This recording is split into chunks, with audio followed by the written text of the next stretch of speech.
Boa noite, meus irmãos.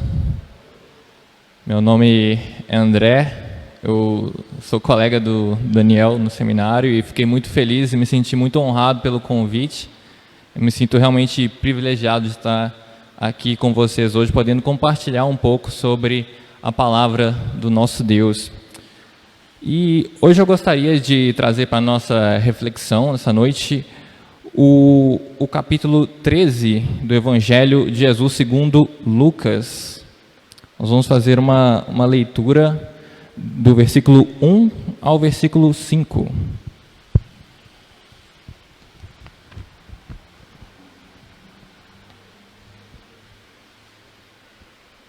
Eu percebo que aqui a igreja tem uma grande tradição com pregadores desprovidos de cabelo, um pouco, uma coisa assim. O meu colega Alan, ele também esteve aqui, e desde que ele veio, eu percebi assim, falando, não, agora eu sou o próximo, né? E não deu outra, né, Daniel? Vamos lá então, irmãos. Evangelho de Lucas, capítulo 13, do 1 ao 5. Eu leio e os irmãos acompanhem. Naquela mesma ocasião, chegando alguns, falavam a Jesus a respeito dos galileus, cujo sangue Pilatos misturara com os sacrifícios que os mesmos realizavam. Ele, porém, lhes disse: pensais que esses galileus eram mais pecadores do que os outros galileus por terem padecido essas coisas? Não eram, eu vou-lo afirmo. Se, porém, não arrependerdes, todos igualmente padecereis. Ou cuidais que daqueles 18 sobre os quais desabou a torre de Siloé e matou, eram mais culpados que todos os outros habitantes de Jerusalém? Não eram, eu vou-lo afirmo. Mas, se não vos arrependerdes, todos igualmente perecereis. John Gibson Peyton é o nome do missionário escocês que, em 1858, ele foi mandado para um conjunto de ilhas, um arquipélago que hoje é o país chamado Vanuatu, que é um país bem pequeno, fica próximo à Austrália, ali um pouco ao norte da Nova Zelândia. E lá ele foi com a sua esposa e seu filho, e nos 3 primeiros meses, a esposa e o filho eles foram acometidos por um tipo de febre tropical e vieram a falecer. O túmulo precisou de ser protegido por causa das tribos canibais que ali estavam, e o nosso missionário ficou sozinho. Uma outra história, 100 anos depois, em 1950, na congregação da Igreja Presbiteriana Independente de Savannah, nos Estados Unidos, o reverendo Van Puffelen, ele foi convidado para assumir a igreja, um homem muito jovem, ele foi convidado para assumir uma igreja que havia passado por problemas de divisões por muito tempo, e ele estava chegando com sua esposa e mais 5 filhos. O mais jovem, ele tinha apenas 3 anos, e 1 ano e meio depois que o reverendo assumiu a igreja, ele foi acometido por um câncer no cérebro e faleceu. Por vezes, pode ser um pouco frustrante a gente tentar explicar essas coisas, né? O missionário escocês, o Peyton, ele continuou o trabalho em meio aos nativos e teve muitos frutos. O túmulo da sua esposa e do seu filho, ele foi decorado com várias flores e se tornou um lugar de oração constante que ainda hoje ele permanece. A esposa do reverendo Van Puffelen, ela era conhecida por ser uma mulher muito doce, uma mulher muito gentil, mas também uma mulher muito resiliente, uma mulher muito cascuda por dentro, e ela deu um jeito de se tornar professora do externato que a própria igreja tinha, e através dessas aulas que ela dava, ela levantou sustento para criar os 5 filhos. E como que a gente explica esses problemas? Como é que essas adversidades elas chegam e acontecem com a gente, como é que eu e você lidamos com o sofrimento que existe no mundo? Primeiro a gente precisa admitir que até a nossa razão alcançar a emoção, até que a gente seja levado a alguma luz, é difícil, é doloroso, é complicado a gente ver o nosso sofrimento e o sofrimento das pessoas que nós amamos, né? E o fato da gente começar a refletir sobre isso não é, de uma forma nenhuma, uma tarefa simples para ninguém. No entanto, as Escrituras, elas nos dão alguma luz, elas nos dão conforto com relação a isso. E talvez seja a única fonte de explicação que pode abrir alguma luz no meio de tanta dor e de tanto sofrimento. Mas, afinal de contas, será que a gente começa a lidar com esse problema do ponto de vista certo, do lugar certo? Às vezes a gente assiste os filmes e a gente sempre se apega com os protagonistas, né? Com o mocinho, com o herói. E esse herói tem algum motivo, alguma coisa que incomoda ele, às vezes causada por um vilão, e a gente vê essa jornada do herói ao longo para ele resolver esse problema, para ele resolver essa questão, esse sofrimento e o sofrimento das pessoas que ele ama, né, as pessoas ao seu redor. E isso reflete um pouco, né, esse lance, essa coisa da gente se identificar com o protagonista, com a pessoa bonzinha. Isso reflete um pouco como a gente se enxerga também. A gente se enxerga como os grandes heróis da história, né? Quando acontece alguma coisa com o protagonista, a gente acha ruim, mas aí então, quando as coisas começam a virar para o lado dele e o vilão começa a ser prejudicado, a gente não acha nenhum absurdo. A gente não acha ruim que as coisas aconteçam com as pessoas que são ruins. Afinal de contas, ele mereceu, né? Ele mereceu ser preso, ele mereceu cair do penhasco, ele mereceu o destino ruim dele. Mas a gente acaba se colocando, nós nos colocamos no lugar, e as pessoas que nós amamos, a gente se coloca num lugar de inocência quando a gente faz esse julgamento. A gente se julga inocente e num lugar muito seguro para legitimar esse tipo de coisas. Eu não mato, eu não roubo, eu pago meus impostos, eu pago a escola dos meus filhos, eu não devo a ninguém. E assim, a gente acaba colocando várias coisas legais no nosso currículo para ver se a gente se sente bem com a gente mesmo, né? E que as outras pessoas reconhecem nós como heróis da história, né? Quase como se a gente estivesse clamando para nós aquele versículo: ó Deus, graças te dou, porque não sou como os demais homens, roubadores, injustos e adúlteros, nem ainda como esse publicano, essa pessoa ruim, eu não sou como ela. Já começamos a pensar sobre o sofrimento do lugar errado. A gente já parte do ponto de vista que nós somos inocentes e que os problemas que acontecem conosco, eles não deveriam estar acontecendo, que eles são uma intromissão, que tem uma coisa errada. Isso é muito injusto que isso aconteça comigo. Quando essas coisas acontecem, igual aconteceram com esses missionários, a gente pensa: poxa, mas fulano é gente boa, gente crente, cresceu aqui.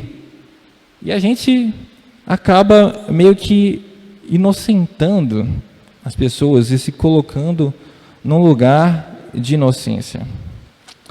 E o lugar que a gente deve começar a pensar sobre o sofrimento não é o lugar da inocência, é o lugar da culpa. Quando a gente abre a Bíblia, logo nas primeiras páginas, a gente encontra um relato que se chama Queda do Homem. E antes de qualquer outra coisa, esse relato está lá para lembrar que nós vivemos em um mundo caído, em um mundo que está debaixo da maldição de Deus. A gente gosta de ouvir as promessas de Deus. A gente faz as caixinhas de promessa, né? Quem nunca, né? As caixinhas de promessa, com aqueles papelzinhos coloridos, né? E todas aquelas coisas boas de Deus para nós.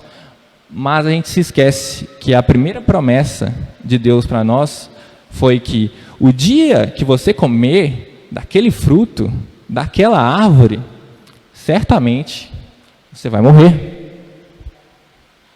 Essa foi a primeira promessa de Deus para nós. Olha que bênção. Contudo, eu posso ver que eu coloco aqui a mão e meu coração está batendo. Eu vejo que de vocês também, nós estamos respirando, né? A temperatura foi medida quando a gente entrou e está lá, 36 graus, a temperatura de uma pessoa que está viva. E Deus continua sendo um Deus que é fiel, um Deus que cumpre as suas promessas. Então, o que está acontecendo? É como se Deus fosse um juiz de futebol que é perfeito, não precisa nem de VAR para ver se é falta ou se não é, e ele vê uma entrada criminosa, que é digna certamente de um cartão vermelho, mas ele espera um pouquinho. Espera um pouco. A nossa vida, ela é feita de múltiplos julgamentos dessa sentença.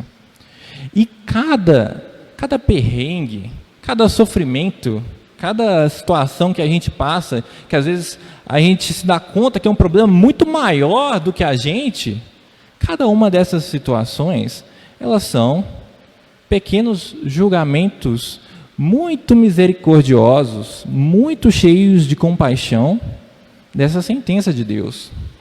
Porque a cada momento que a gente vive do lado de cá do inferno, isso é um problema.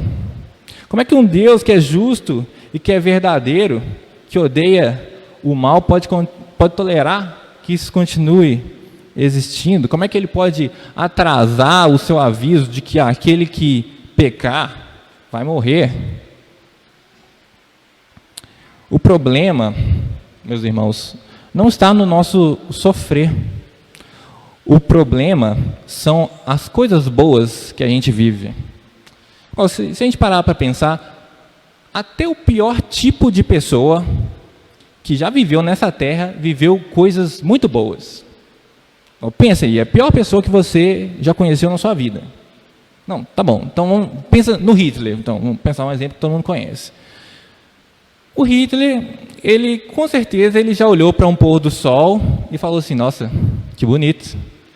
Com certeza, a mãe do Hitler um dia deu um abraço nele, falou, eu te amo, meu filho.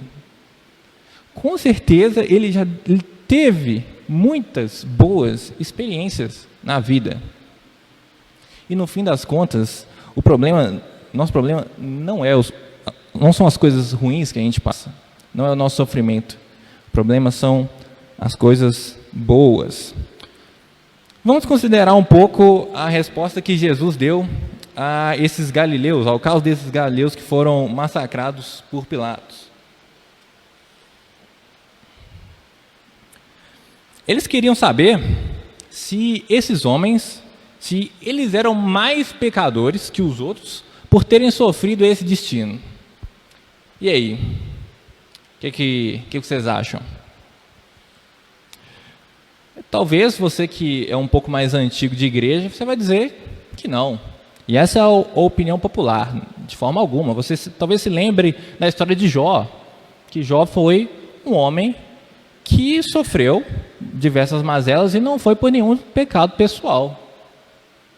E eu preciso te dizer que você está correto. Você está correto. E Jesus concorda com essa resposta. Ele fala, não eram. Eu vou-lo afirmo. E, por vezes, a leitura natural é a gente esperar que Jesus continue desenvolvendo isso. Assim, vai, Jesus, continua falando.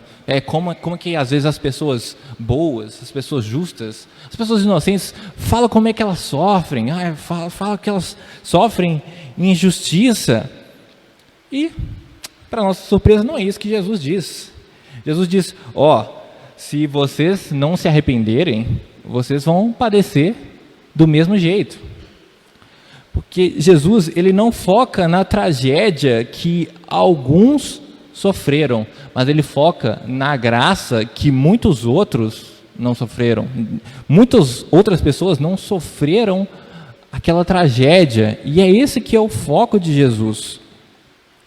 Porque, assim, do mesmo jeito que é errado a gente dizer que existe uma relação de proporcionalidade direta entre o pecado e o sofrimento, ou seja, assim, às vezes a gente pensa, não, o cara ele é muito pecador, então ele sofre muito. Ou o contrário, o cara está sofrendo muito, então ele pecou muito. Jesus aqui está falando que isso não existe e que isso é errado. Mas é errado a gente dizer também que quando uma pessoa sofre pouco, quando ela tem muitas alegrias na vida, que ela é menos pecadora.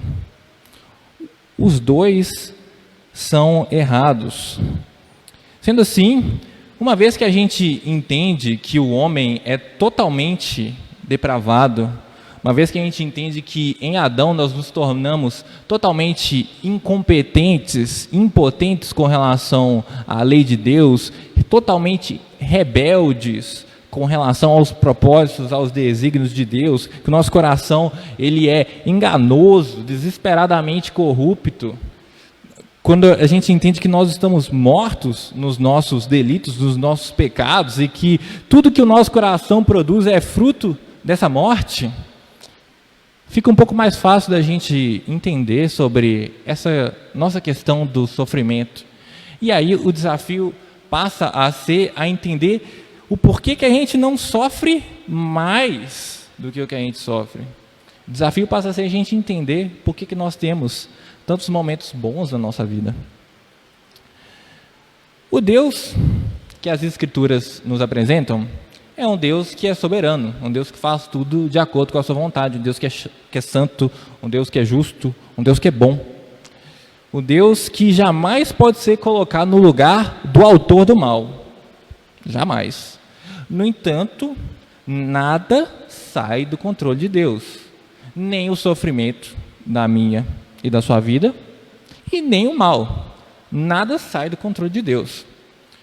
Harold Kushner, um rabino americano, ele perdeu a filha aos 14 anos para uma leucemia, e motivado por esse sofrimento, para dar alguma explicação, ele escreveu o livro Por que Coisas Ruins Acontecem com Pessoas Boas. Esse é o título. Notem que o autor ele já parte do ponto errado, ele já parte que existem pessoas boas, pessoas inocentes e que coisas ruins acontecem com ela. E a conclusão, a resposta, né, que esse autor chegou foi que Deus ele é bom, mas ele nada pode fazer com relação ao sofrimento das pessoas. Deus ele te ama, ele não foi ele que causou todos esses sofrimentos, mas é um Deus que está de mãos atadas com relação ao nosso sofrimento. Você pode ter certeza que Deus te ama, pode ter certeza que não foi Deus que fez isso, mas ele também não pode fazer muita coisa por você. É o que defende o rabino. E o que a gente deve pensar sobre isso? Será que esse tipo de argumento, esse tipo de posição traz algum tipo de conforto para o nosso coração? Certamente que não. E o primeiro motivo é porque, se existe um Deus, o que acontece precisa ser da vontade dele. Suponhamos que a gente assuma que exista alguma molécula no universo que está fora do controle de Deus. Então está no controle de quem, então? Então tem uma força que controla essa molécula e que não é Deus. Então, Deus tem um concorrente no universo que controla essa molécula, que não é Ele. As coisas ali, naquele espacinho, ali fugiu do controle. Ali não tem Deus. E isso é muito complicado. Assim, todas as pessoas que acreditam no Deus, pelo menos no Deus da Bíblia, elas pelo menos acreditam que Deus é onisciente. Que Deus ele sabe o futuro. Então, assim, se Deus ele sabe o futuro e ele decide, por algum motivo, não mudar aquilo que ele sabe que vai acontecer, é porque ele entendeu que aquilo coopera para a história que ele mesmo quer escrever e que eu acredito que já está escrita. E o segundo motivo, porque esse argumento não traz nenhum tipo de conforto para nós, é que as coisas que acontecem, elas ou têm um significado que é dado por Deus, ou elas não têm significado nenhum. É só ao acaso, coisas jogadas ao léu. Às vezes a gente tentando livrar Deus da armadilha do Deus mal, a gente acaba tirando Deus da conta, da equação. E a gente precisa admitir que ou Deus ele está nas coisas, ou ele não está. E tem uma outra coisa ali atuando. Ou é o diabo, ou é a sorte, o acaso, o universo, o cosmos, qualquer outra coisa assim. As coisas acontecem com a gente. As coisas acontecem com as pessoas que a gente ama. Elas, por vezes, elas adoecem, elas morrem. Né? A gente passou por um ano. Lá na igreja, a gente recebeu a notícia hoje que 150 pessoas da igreja presbiteriana lá de Manaus, elas faleceram nos últimos meses e eles estavam pedindo oração. Essas coisas às vezes acontecem de uma hora para outra de uma forma que a gente não consegue prever, é muito maior do que a gente. E diante disso, por que Deus permite essas coisas? A resposta que as Escrituras nos dão é uma resposta que é muito simples e que é muito gentil. Deus permite sim que coisas aconteçam, coisas ruins aconteçam na nossa vida, mas Ele tem bons motivos para isso. O que devemos fazer diante disso? A gente precisa confiar em Deus. Quando a gente tira Deus das coisas, igual o exemplo do rabino, não, Deus ele não estava nisso, a gente tira também a possibilidade do nosso coração de confiar em Deus de todo o coração. A gente não ia confiar estando num carro junto com uma pessoa, que a pessoa está no banco do passageiro e a pessoa não sabe dirigir, a gente não ia confiar nunca que essa pessoa ia levar a gente para um lugar que é bom, para um lugar de descanso. Mas o Deus que as Escrituras nos apresentam é um Deus que ele está sentado no volante do nosso carro. Ele não está assistindo às coisas de uma forma passiva. E por mais que ele guie a gente por caminhos que sejam meio cheios de buracos, caminhos que a gente passa por tempestades e grandes subidas, Deus, ele sabe o que está fazendo. Deus, ele sabe como chegar num lugar que é bom. E ele nos chama a confiar nele. Existe uma música infantil que fala que meu Deus é um Deus grandão. E muitas vezes as pessoas elas já se perguntaram se Deus é um Deus grandão mesmo, se Deus é um Deus que é todo poderoso e é um Deus que é bom e se interessa pela nossa vida, por que Ele permite que coisas ruins, mesmo essas coisas que Ele odeia, aconteçam na nossa vida? E ao longo da história, várias pessoas tentaram responder essa pergunta. E muitas pessoas acabavam ou pendendo para um lado ou para outro. Falar, ou Deus ele é bom e ele não tem lá muito poder para me ajudar, ou Deus ele é todo poderoso, poderes cósmicos, mas ele não tem tanto interesse assim de se intrometer na minha vida. Mas a resposta que a Bíblia nos dá é que Deus é sim um Deus que é grande, que é poderoso, um Deus que é bom e um Deus que permite que coisas ruins aconteçam para que essas coisas possam nos levar a coisas boas, a coisas melhores ainda. E o maior exemplo disso, o grande paradigma dessa história toda é o próprio Jesus Cristo. Foi traído, foi espancado, foi cuspido, humilhado, crucificado, e ao contrário de nós, Jesus era o inocente de fato.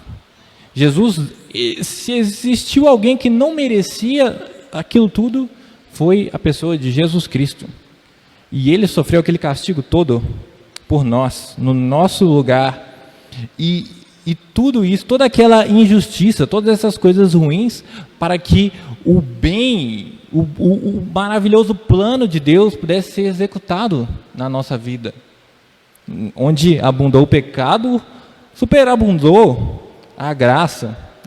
Pedro, no livro de Atos, ele fala que todo o processo de Jesus, ele foi realizado segundo o desígnio, ou segundo a escolha do próprio Deus, né? Segundo a sua presciência. Todo o processo já havia sido anunciado pelos profetas, nos Salmos, e o profeta Isaías, ele até fala que ao Pai agradou moê-lo, mas assim, é porque na nossa visão a gente confunde muito a diferença do processo com o propósito das coisas. Deus, ele consegue ao mesmo tempo se irar com a injustiça e se alegrar com aonde essa injustiça vai dar, com o fim de todas as coisas, com a história que ele escreveu. Ele olha e fala que é bom. Deus consegue fazer isso ao mesmo tempo, mas para nós é um exercício muito complexo.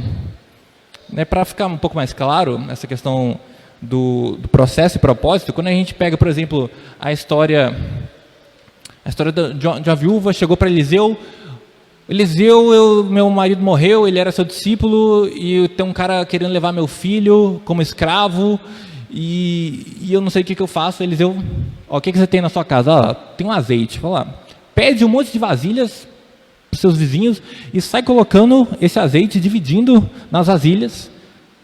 O azeite multiplicou e Eliseu falou, vende esse azeite e compra comida para você e paga o preço pelo seu filho. O que era o processo e o que era o propósito nessa história? O processo era, marido morreu, o cara chegou querendo levar o meu filho como escravo, a viúva tendo que se humilhar, pedir para o profeta, pedir vasilha para os vizinhos, colocar o azeite, o único azeite que ela tinha em várias vasilhas, e ainda ter o trabalho de vender. Isso é o processo. Mas qual que era o propósito de todas essas coisas? Da glória de Deus ser manifestada na vida daquela mulher.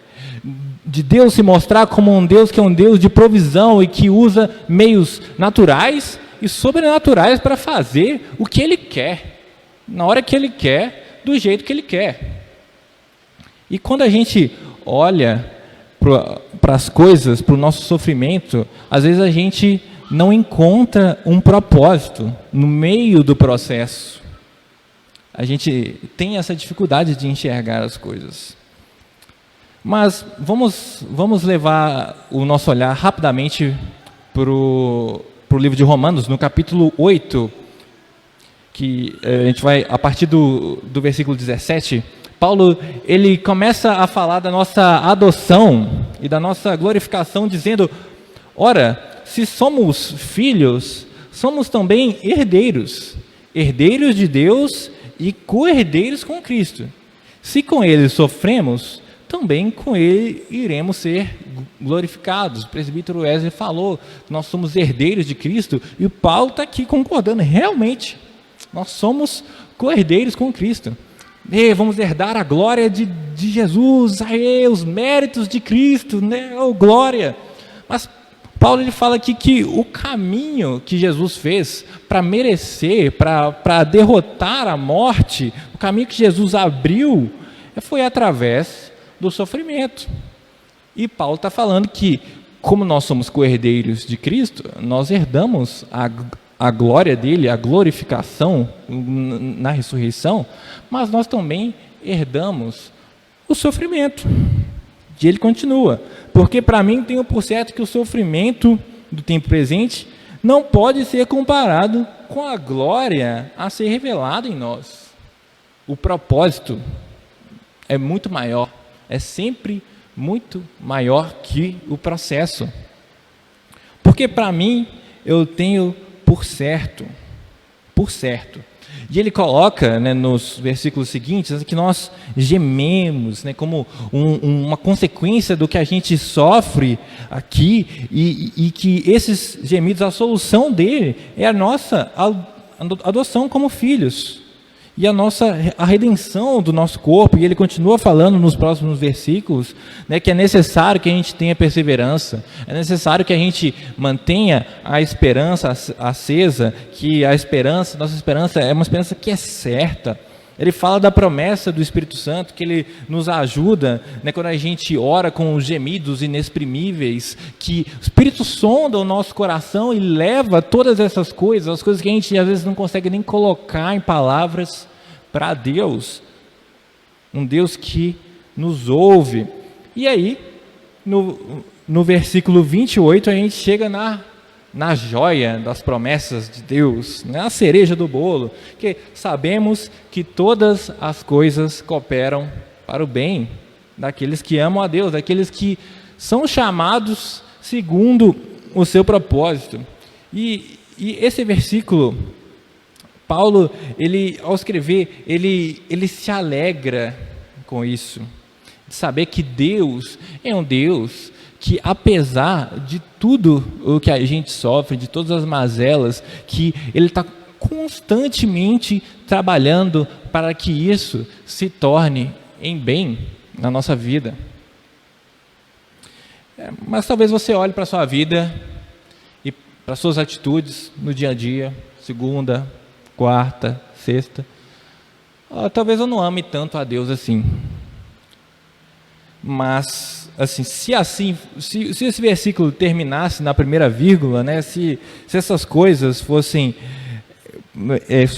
sabemos que todas as coisas cooperam para o bem daqueles que amam a Deus, se fosse só isso, o poder consolador desse versículo seria drasticamente reduzido. Porque ele continua, segundo aqueles que são chamados. Esse versículo, ele escolhe se firmar não na nossa fé, não no nosso amor, mas ele se firma no chamado que Deus fez a cada um de nós. Ele se firma naquilo que Deus fez por nós.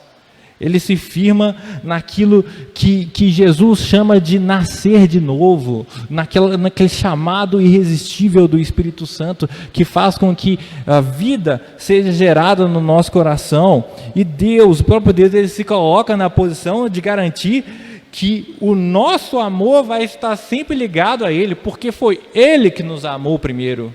E esse amor, ele transborda em nós de uma maneira que é constante e que é cada vez mais visível à medida que nós caminhamos em santidade, à medida que a gente caminha em se tornar mais parecido com Jesus, e que vai ser plena no dia de Cristo, né? E esses chamados, no versículo 29, são os que foram escolhidos de antemão. E aí a gente chega no versículo 30, né, a corrente dourada, e os que predestinou, a esses também chamou, e aos que chamou, a esses também justificou, e aos que justificou, a esses também glorificou.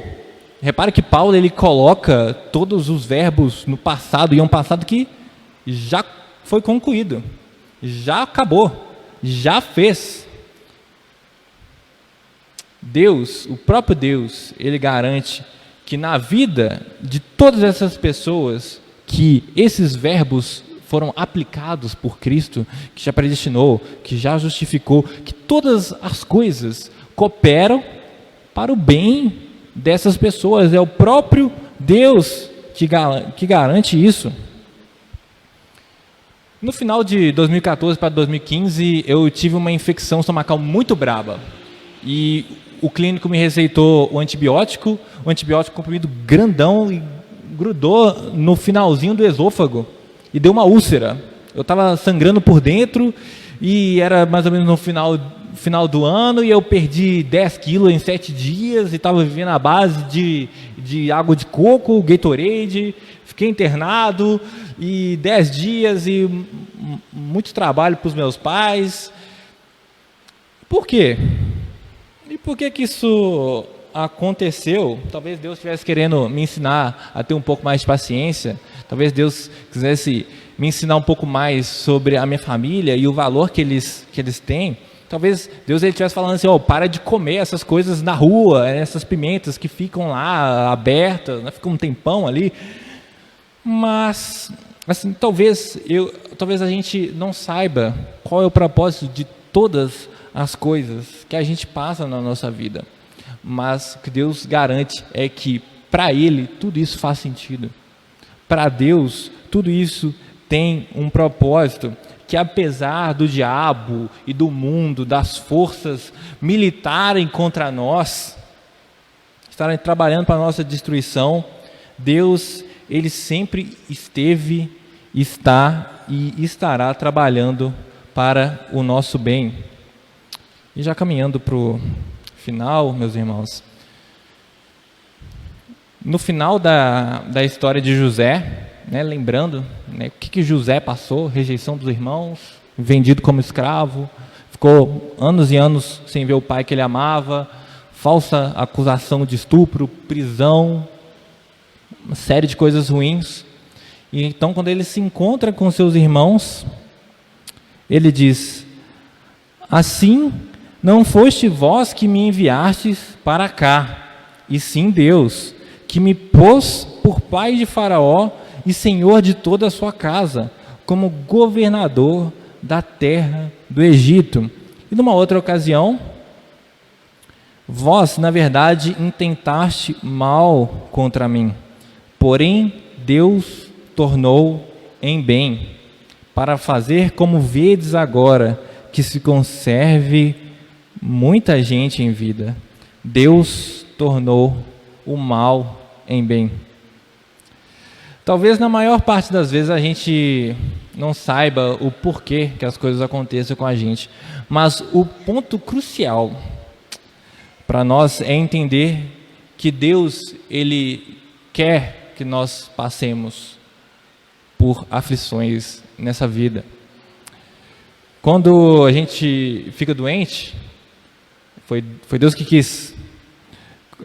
Quando aquela pessoa que a gente ama, ela se vai, é Deus que quer. Quando a gente passa por uma crise financeira, é Deus que quer também.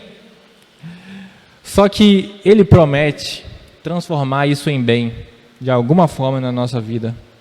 E Ele nos chama a confiar nele constantemente, apesar das circunstâncias, porque Deus, Ele está tanto no propósito das coisas, como no processo. Deus, Ele está com a gente o tempo todo. Será que crer nessa bondade e na soberania de Deus faz alguma diferença na nossa vida, no jeito como a gente enxerga as coisas? Somente quando a gente entende que Deus, Ele ordenou o nosso sofrimento, a gente pode enxergar propósito nele. Quando os ventos soprarem e a tempestade der contra a nossa casa, entendendo e crendo nisso de todo o coração, nós estaremos com os nossos pés plantados em cima da rocha. E por mais que a gente seja atribulado, né, por mais que a gente sofra, por mais que a gente chore, Deus nos chama a continuar confiando nele, continuar confiando que Ele ainda está no trono e que toda autoridade foi dada a Cristo no céu e na terra. O trono de Deus não está vazio. Devemos continuar confiantes de que, apesar das circunstâncias, Deus, Ele sempre trabalha para o nosso bem. Em tudo somos atribulados, porém não angustiados, perplexos, porém não desanimados, perseguidos, porém não desamparados, abatidos, porém não destruídos. Amém, meus irmãos. Vamos orar? Curve sua cabeça. Senhor, o Senhor é o nosso Deus. O Senhor é o bom pastor que dá a vida pelas ovelhas e que o pior mal, a pior catástrofe, o Senhor já sofreu lá na cruz.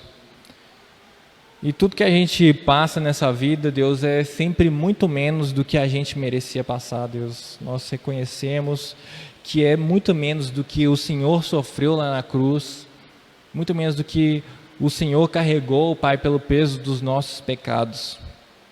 Jesus nos ajuda a confiar, porque nós somos muito limitados. Quando as coisas vêm e o mal nos acomete, a gente às vezes perde o chão, a gente perde o referencial, mas Deus nos dá sabedoria, nos enche, Pai, de fé e confiança para estarmos sempre ligados ao Senhor, independente das circunstâncias, seja na bonança, seja na tempestade, seja no jardim, seja no deserto, que o Senhor possa, Pai, nos guiar à confiança, Pai, a estarmos realmente refugiados nas suas asas, no teu bom caminho, para que a gente saiba que mesmo que a gente passe pelo vale da sombra da morte, que o Senhor nos guia aos pastos verdejantes e às águas tranquilas.